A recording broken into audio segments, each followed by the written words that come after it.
经理到3工直接拉忙。比如讲，咱学堂打扫环境、煮饭、排班、吸卫生，这拢是无上的重要。所以讲啊，除了在讲经营，咱莫去看，莫去听遐是非。只要有人的所在，一定有是非。因为咧，咱拢知影，这个民间是方便，不是健康。那所以其实嘛是借这方便来修炼着咱的身心吼。咱来看下一段啦吼。所以讲，咱的师尊就甲咱讲，咱一定爱伫这三个重要这项代志，一定是爱尊重共同来互助共办。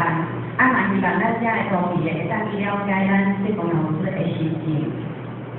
接下来，修道人免遇到不顺的逆境，坚定的意志永远不变吼。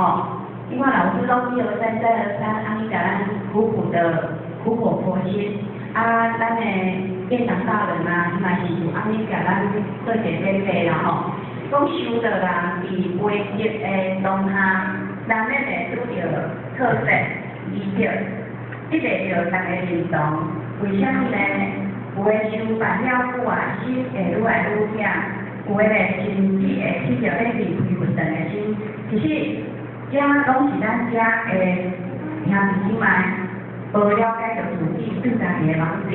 那今仔日人面对，伊在听着电脑阿中即嘛。